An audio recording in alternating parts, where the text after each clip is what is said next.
السلام عليكم، ازيك حبايب قلبي؟ يا رب تكونوا بألف خير. معاكم سومة. وبصراحة معلش اعذروني، انا عندي برد شوية فاعذروني على صوتي، يعني حتى ما كنتش هطلع النهاردة. لكن لا، انا قلت اطلع عشان اشوف حبايبي وحبايبي يشوفوني، لان بتوحشوني لما بغيب. فانا عندي شوية برد، فتعالوا ما اقول لكم بقى على الخلطة بتاعتي اللي انا بجيبها من العطار وبتبقى جميلة قوي. دي عبارة عن مجموعة مكونات مع بعض، خلطة. الخلطة دي عبارة عن، أنا عايزة أقول لكم يعني أوريكم بس الحاجة اللي جواه أهي. طبق أهو عشان نفضي ونشوف الأعشاب دي عبارة عن إيه. يعني هي عبارة عن مجموعة كده، العطار أنا بقول له حطها لي ويعملها لي، يحطها على بعض. بص يا ستي بقى، انا بقول لهم طبعا دي تنفع لاي حد، للكبير للاطفال للصغار. بصوا دي يعني وهم جميله جدا للبرد. فعلا بتجيب الحمد لله نتيجه كويسه قوي. اولا بقول له حطي لي ورق جوافه، حتى لو انت بتشتري جوافه بيبقى فيها ورق كده في قلب السبت. ممكن تاخدي كم واحده كده، ولما تروحي البيت تشطفيها وتجففيها. بتبقى حلوه قوي. ده كمان حاطط لي نعناع، هو عنده نعناع جايبه ومنشفه. فانا قلت له اعملي الخلطه على بعضيها، يعني هو حط لي بقى ورق الجوافه وحط لي نعناع وحط لي كمان، انا كاتباهم بقى عشان ايه ما انساش حاجه يعني. فاكتبوا معايا. احنا قلنا ورق جوافه وقلنا نعناع وينسون، وقلت له حط لي شويه شمر وشويه كراويه وشويه مرمريه، وحط لي شويه جنزبيل وشويه قرفه. اهو هم دول. ادوني المجموعه اللي انتوا شايفينها دي، المجموعه دي بالظبط على بعضيها. طبعا هو مش حاطط كتير، يعني معلقه من كل واحده كده راح حطها لي، يعني فاهمني. بعد كده هنحطها بقى في ايه، اي حاجه تحطيها على النار. هنحطهم هنا ونسيبهم بقى هنا. دلوقتي حطيت دولت. هحط كمان بقى حاجه تاني مهمه جدا، ليمونه. هتجيبي ليمونه بس كبيره، لو الليمون صغير يبقى ليمونتين. هي ليمونه واحده هتاخديها وتغسليها كويس جدا، وهنبدا ان احنا نقطعها 4 اهي. اهي قطعتها 4 أجزاء. هحطها بقشرها ببذرها بكل حاجة فيها زي ما هي كده، وهروح حطاها. بعد كده بقى أنا هجيب المية بتاعتي، يعني يعتبر على رتل مية.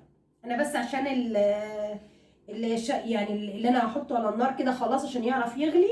يا دوبك كده، لو أنا حطيت عن كده يتدلق.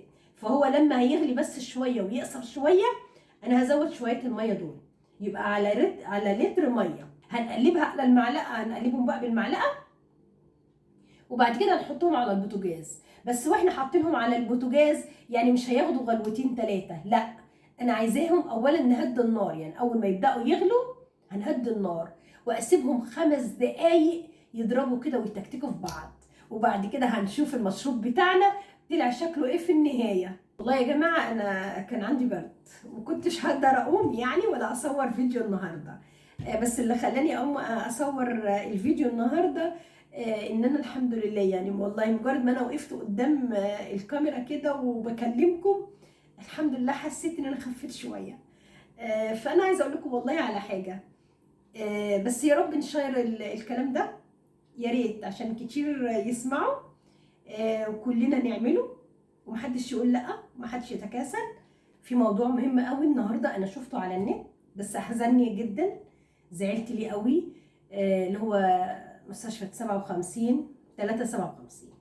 للاسف دي مستشفى بتعالج الاطفال، ومش اي مرض صعب بجد.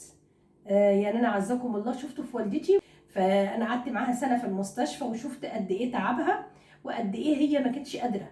ما بالك دي كانت واحده كبيره، طب دول اطفال، تخيل اطفال هيبقى التعب بتاعهم عامل ازاي. فده نداء ورجاء. هو اي نعم هي مسؤوليه، لكن خلينا احنا مع بعضينا برضك، معلش يا جماعه نتكاتف في الموضوع ده. نروح بنك مصر، ونشوف حساب المستشفى دي كام، وكل واحد هيتبرع بجنيه. احنا مش هنقول اكتر من كده، وهنسميها حملة تبرع الجنيه. حملة تبرع الجنيه للمستشفى. هتقولوا الله، طب احنا لو رحنا قلنا البنك هياخد مننا الجنيه؟ لانه هيلاقينا كلنا يد واحدة، تكاتفنا ورحنا بنوك مصر، كل واحد اقرب بنك مصري ليه يروح ويقول لهم يا جماعه انا عايزه ادفع الجنيه، فلما ياخد جنيه مني ومن ده ومن ده ومن ده ومن ده، اخر اليوم ان شاء الله هيلاقي حصيله كويسه نقدر نرجع المستشفى تاني. وعلى فكره دي صدقه جاريه كلنا، يعني طول ما هو في جهاز هيشتغل وفي تحتيه طفل، ده كله حسناته جايه لينا كلنا بالجنيه اللي احنا اتبرعنا بيه. يا ريت لو سمحتوا كلنا ال100 نسمه نتكاتف كده يوم الحد، والله هيبقى مبلغ كبير جدا، والمستشفى هترجع تاني تتفتح ان شاء الله وباذن الله تعالى، والاطفال دي كلها هناخد صدقاتها وحسناتها وهي بتتعالج. فيا ريت ما تسمعوش الكلام من الودن ده وتطلعوه من الودن ده، لا، يوم الحد كلنا نتكاتف ونروح على هناك ان شاء الله.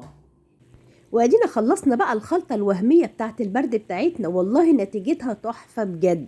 اول حاجه بقى اللي بعد ما غليت كده في الاواخر خالص، اي ريم اسود او اي حاجه مش مستحبه بنبدا نشيلها بالمعلقه، وهنجيبها بقى ونسمي بسم الله ونصب في الكوبايه بتاعتنا. ممكن تحطوها تصفوها في الترمس وتسيبوها جنبكم جاهزه، كل ساعه كده تشربوا حبه لما تدفى. طبعا الخلطه دي هتبقى فيها مراره شويه عشان المراره بتاعت قشره الليمون، بس هي دي الفايده وهي دي المطلوب بتاعتها. ممكن نزودها معلقه عسل، اي عسل اسود ابيض، اي معلقه عسل، بس بصراحه حلوه قوي قوي، والمراره بتاعتها مع مكوناتها دي جميله جدا. يا رب تكون تعجبكم النهارده، ما تنسوش باللايك والشير يا حبايب قلب سومه.